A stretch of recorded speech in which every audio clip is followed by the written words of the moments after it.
আমাদের বন আইনটা হচ্ছে 1927 সালের। 1927 সালের বন আইন দিয়ে 2025-এর বাস্তবতায় দাঁড়িয়ে বন সংরক্ষণের কথা আসলে ভাবাই যায় না। কারণ ব্রিটিশ রাজরা এদেশে এসেছিল আমাদের বন রক্ষা করতে না, তারা রেভিনিউ কালেক্ট করতে এসেছিল।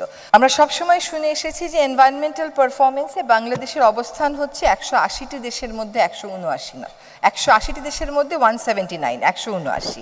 এই 179 থেকে এই মানটাকে টেনে তোলা এটা একদিনের বা 3 মাসের বা 6 মাসের বিষয় না। এটা সরকারের সমস্ত মন্ত্রণালয় যখন একসাথে কাজ করবে, উন্নয়নের দর্শনটা যখন আমরা ভিন্নভাবে ডিফাইন করব, উন্নয়ন প্রকল্পগুলোকে যখন আমরা ভিন্নভাবে নেব, তখনই এই প্রক্রিয়াটা শুরু হবে। যখন আপনি তালিকায় 50 নম্বরে যাবেন, সেখান থেকে 40-এ 30-এ আসাটা সহজ, কিন্তু 179 থেকে এটাকে উপরে টেনে নেওয়ার কাজটা আসলে বেশ জটিল এবং সময় সাপেক্ষ। তবে সেই কাজটা আমরা শুরু করেছি। আমরা কাজের ক্ষেত্রে প্রাধিকার হিসাবে বায়ু দূষণকে আমাদের নিতেই হচ্ছে, কারণ বাংলাদেশের বাতাস, বিশেষ করে ঢাকা শহরের বাতাস প্রায় দূষণের দিকে 1 নম্বরে চলে যায় এবং এই ধারা চলছে গত 10 বছর যাবৎ। শব্দ দূষণে বাংলাদেশের অবস্থান 1 নম্বর। আর শিল্প দূষণে আমাদের নদীগুলোর এখন এমন অবস্থা যে পানি আনতে আমাদেরকে এখন মেঘনা যেতে হচ্ছে। ঢাকার 7টা নদী দিয়ে ঢাকা শহরের মানুষকে আমরা পানি দিতে পারছি না এবং প্রধান কোনো নদী আসলে আর দূষণমুক্ত নেই। আমরা বন্যপ্রাণী সংরক্ষণে যেমন কাজ শুরু করেছি, তেমনভাবে 2টা জিনিসকে আমরা প্রাধান্য দিচ্ছি। একটা হচ্ছে হাতি মানুষের দ্বন্দ্ব কমানো, 3টা জিনিসকে।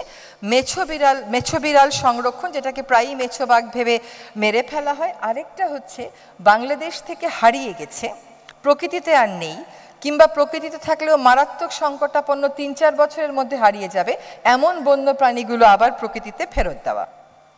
আমার পাওয়ার পয়েন্টে একটু দিলে ছবিগুলো দেখাতে সুবিধা হতো। আরেকটা হচ্ছে 2002 সালে পলিথিন শপিং ব্যাগের উপর আরোপ করা যে নিষেধাজ্ঞা, ওটা 2024-এ এসে কার্যক্রম আমরা শুরু করেছি বাস্তবায়নের। এই নিষেধাজ্ঞা কিন্তু আমরা আরোপ করিনি, আরোপিত নিষেধাজ্ঞা বাস্তবায়নের কাজটা আমরা করছি। আরেকটা হচ্ছে প্রবাল সমৃদ্ধ সেন্ট মার্টিনের প্রাকৃতিক পরিবেশ ফিরিয়ে আনা আর পাহাড় সংরক্ষণ। পাহাড় সংরক্ষণ একটু ছোট করে বলি, বাংলাদেশের 19টি জেলায় পাহাড় ছিল, এখন আছে 18টি জেলায়। 18টির মধ্যে চট্টগ্রামের 3টি জেলা, বান্দরবন, খাগড়াছড়ি, রাঙামাটি, এগুলোতে আমরা আর পাহাড়ের তালিকা করিনি। বাকি 15টি জেলার পাহাড়ের তালিকা করা, দাক্ষতিয়ান সহ, মালিকানা সহ আমরা চূড়ান্ত করে ফেলি। আমাদের দেশে বন বিভাগ আছে, কিন্তু আমাদের বন্য প্রাণী নিয়ে কাজ করবার জন্য আলাদা কোনো উইং নেই। আমরা মনে করি যে বন্য প্রাণী সংক্রান্ত যে আইনটা আছে, সেখানে সামান্য একটু পরিবর্তন এনে ক্লাইমেট চেঞ্জ ট্রাস্ট ফান্ড যেরকম করা গেছে, ওরকম বন্য প্রাণীর জন্য যদি একটা ট্রাস্ট ফান্ড আমরা ক্রিয়েট করতে পারি, তাহলে এই দিকে আমরা মনোযোগ আকর্ষণে সক্ষম হব। আমাদের দেশে 3টা নদীকে বলা হচ্ছে সবচেয়ে দূষিত: হাড়িধোয়া, লবণদহ এবং সুতান। আমরা এই 3টি নদীর পরিবেশগত ব্যবস্থা পুনরুদ্ধারে কার্যক্রম অনুমোদন করিয়েছি এবং কার্যক্রম শুরু করেছি।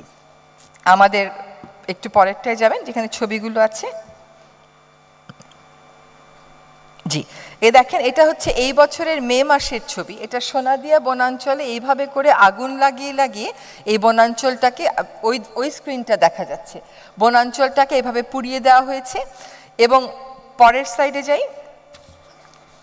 পরের স্লাইডে আপনারা দেখবেন যে দেশের 3টি দূষিত নদী নিয়ে কথা আছে। এই 3টি দূষিত নদী আসলে পুনরুদ্ধার করার কাজটা আমরা শুরু করে দিয়েছি। জলবায়ু পরিবর্তন ট্রাস্ট ফান্ডের অধীনে আমরা 41টি মতন প্রকল্প অনুমোদন দিয়েছি। বিভিন্ন সরকারি সংস্থার প্রকল্পগুলো বেশ ভালোভাবে যাচাই বাছাই করে এই কাজটা করা হয়েছে। দেশের নদ নদীর তালিকা আমরা চূড়ান্ত করে ফেলেছি। বিশ্বব্যাংক এবং এডিবির সহায়তায় আমরা 20টি খাল এবং 4টি নদী পুনরুদ্ধারে কাজ করছি। তার মধ্যে তুরাগ নদীর ব্যাপারে সমর্থন, আর্থিক সাহায্য যে পাওয়া যাবে, সেটা আমাদেরকে প্রতিশ্রুতি দেওয়া হয়েছে এবং অন্য কাজগুলো আমরা আশা করি আমাদের সময়কালীনে আমরা শুরু করতে পারব।